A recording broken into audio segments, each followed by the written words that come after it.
Vamos lá, seguindo aqui o ator Jim Carrey dos filmes O Máscara, O Mentiroso e Debbie e Lloyd, entre outros sucessos de bilheteria, publicou ontem uma campanha contra o Facebook. Por que razão, Paulinha, o Jim Carrey se levantou contra a plataforma? Ele tá bravo, viu? Por quê? Ele tá #chateado, digamos assim. Inclusive, eu até tentei entrar aqui porque ele tinha uma página no Facebook, né? Ele deletou, né?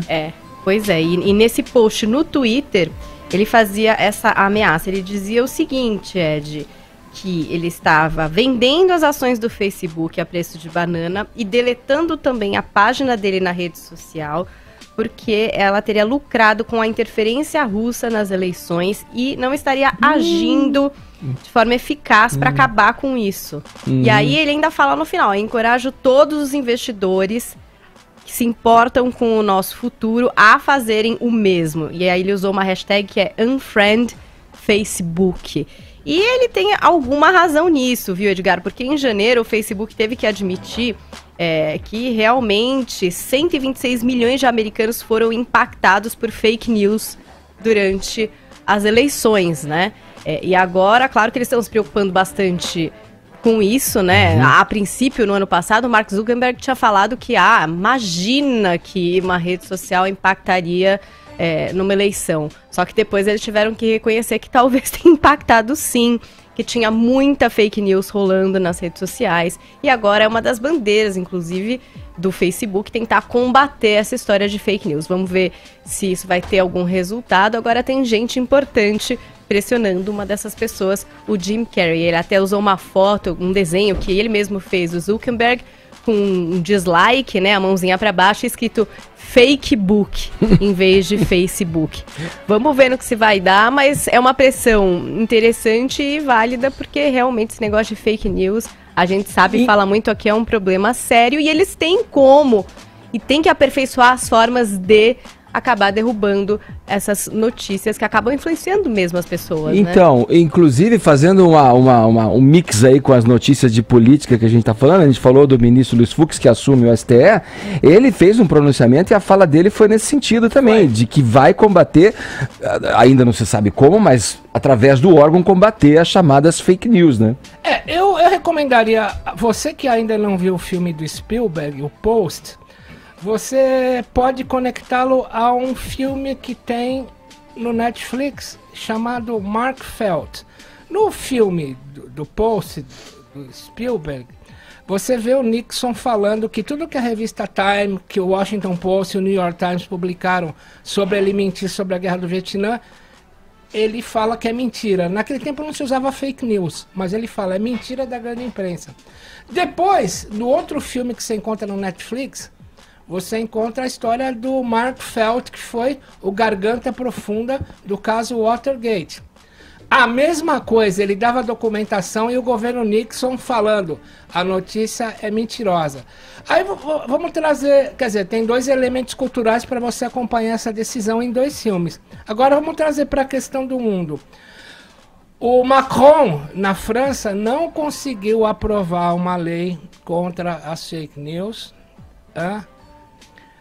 A Califórnia não conseguiu aprovar uma lei contra as fake news e o Trump não vai conseguir aprovar porque tem um caso chamado New York Times Sullivan, que é de 9 de maio de 64, em que acusam o New York Times de fake news, produzir notícia falsa, e a Suprema Corte Americana, por 9-0, fala o seguinte: a gente só tem que estudar se foi publicado com malícia e não se é fake news ou não. Então a Suprema Corte Americana baliza para o mundo todo, já que muita gente se espelha neles, aquela questão. Foi publicado com malícia, eles chamam de malícia real. A intenção, real. você diz. A intenção é malícia ou é apenas uma notícia falsa? Eu acho que isso, para o direito brasileiro, a gente pode traduzir o seguinte: se o jornalista agiu ou não de má fé, porque todos nós erramos. Isso é uma questão. E o Luiz Fux falou uma coisa que me deixou meio apavorado na entrevista dele no Jornal Globo de hoje, que ele fala que ele vai criar um gabinete para acompanhar fake news, mas que o grande acompanhamento vai ser feito a partir da grande mídia. Então eu acho que a questão que a gente tem que julgar um jornalista é o seguinte: ele agiu de boa fé, ele cometeu um erro, errar a gente erra o tempo todo, ainda mais com esse fluxo de informação.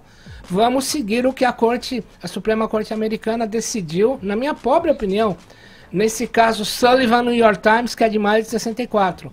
Se houve malícia real, é uma coisa. Agora não vamos julgar se é mentira ou se é verdade. E pra gente, que é usuário das redes sociais, é aquela velha história que todo mundo sempre fala. Não vai compartilhar uma coisa que você não leu em outros lugares, em fontes seguras, né? Às vezes tem sites que realmente se especializam nisso, em botar notícias que são mentirosas mesmo, do nada, e às vezes até maliciosas, Tonholi. Então, leu ali no Facebook, não vai pegar aquilo como verdade, né?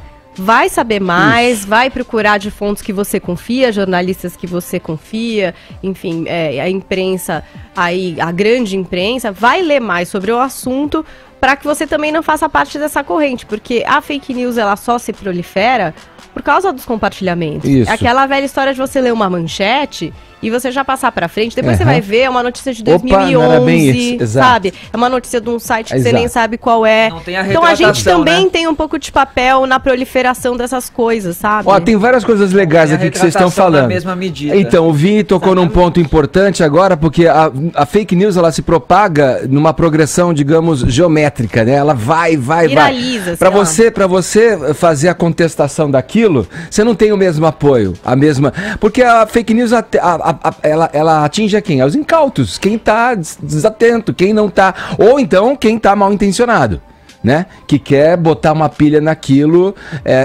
sabendo do que está fazendo e propagando uma notícia mentirosa. É delicada essa situação. É delicada porque nós temos uma eleição à frente, tá bem à beira de uma eleição, isso, e né? em que as mídias sociais vão ser o fiel da balança ali. E o Edgar, desculpa, Toélio, o Gilmar Mendes, a saída do Tribunal Superior Eleitoral, numa sessão da semana passada em que ele reuniu alguns representantes dessas empresas de tecnologia e também integrantes do próprio tribunal, falou que esse é um desafio.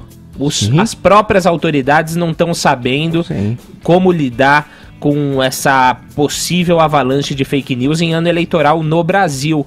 Isso vai ser um problema também para o novo presidente do TSE, que é o Luiz Fux. Agora siga a sugestão da Paulinha, não vai acreditar em tudo que você vê na tua frente. Põe na PAN, pô. E não confirmou em outros canais da mídia. Pessoas, vai procurar saber. E não compartilha coisa direto, sem você ver, só porque você leu uma manchete e você acha que tem a ver com o que Mas aí tem robô, né? Aí tem robôs, aí vai embora. Mas eu tô falando, a gente pode ajudar, entendeu? Sim, claro. De alguma forma. Tem uma coisa pela qual me balizo, Paulinha, que é uma frase do Walter Lippmann, que é o decano jornalista americano, que ele fala assim: a função da imprensa não é mostrar a verdade, mas jogar luz sobre os fatos. Publicou fato, não é fake news. Teve boa índole, é de interesse público, sim, manda pra frente.